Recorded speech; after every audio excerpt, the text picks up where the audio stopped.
Eviction rates in Hampton Roads are among the worst in the nation. Now leaders want to know why. I think getting clarity on the data, but also clarity on the direction forward is really what this was geared toward. That's some of what was said today during a roundtable discussion in Newport News. That was the Lieutenant Governor.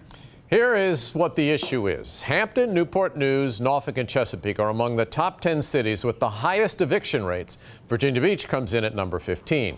Now, leaders are trying to pin down why residents are being forced from their homes, all so they can find a way to stop this. 13 News Now reporter Nico Clemens was there as they searched for a solution.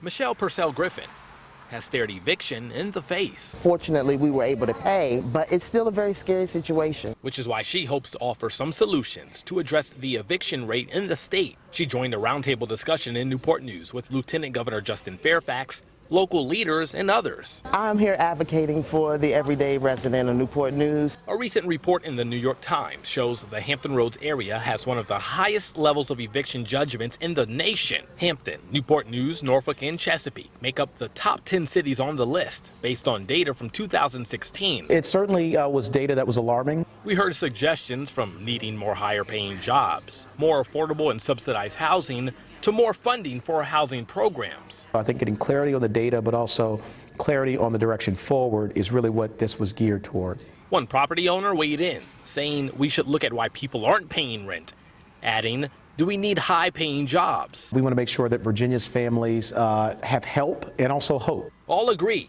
The good thing about the New York Times study is it's bringing them together to discuss this issue and work towards solutions. Purcell Griffin hopes today is a step in the right direction, not only for her family, but other families who've been in her shoes. We do have a voice. So what's next? Lieutenant Governor Fairfax says they'll continue this discussion and then create some policy and legislative proposals to take to the General Assembly so they can really start to turn this issue around. In Newport News, I'm Nico Clemens, 13 News Now. Landlords can evict tenants if they don't pay the rent. That's the law, according to the Virginia Legal Aid. What they cannot do is lock out tenants or remove belongings. They say your landlord cannot cut power, water, gas, or any essential service without going through the court.